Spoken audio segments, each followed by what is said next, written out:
Bhojpuri haiku बसंत दशक के रचयिता मेरे अनुज डॉक्टर पवन कुमार हैं। फगुआ चैतावर विशेषांक। बीतल माघ बहे फगुनहट धावे बसंत। बीतल माघ बहे फगुनहट धावे बसंत। चढ़े फागुन खिले पलास। चढ़े फागुन खिले पलास दिन रंग रसिया। चढ़े फागुन खिले पलास दिन रंग रसिया। सरसों फूले लहके ढाक चले राग फगुआ। सरसों फूले लहके ढाक चले राग फगुआ।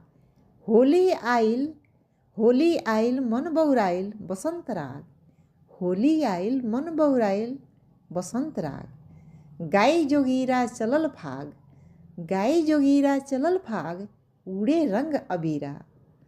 गाई जोगीरा चलल फाग उड़े रंग अबीरा। लहर मारे जोबन फागुन में मन बौराए। लहर मारे जोबन फागुन में मन बौराए। मोजर आम के गम के चमके जोबन ढीठे। मोजर आम के गम के चमके जोबन ढीठे। बीतल फाग सैया अजुराइल चैतावर में।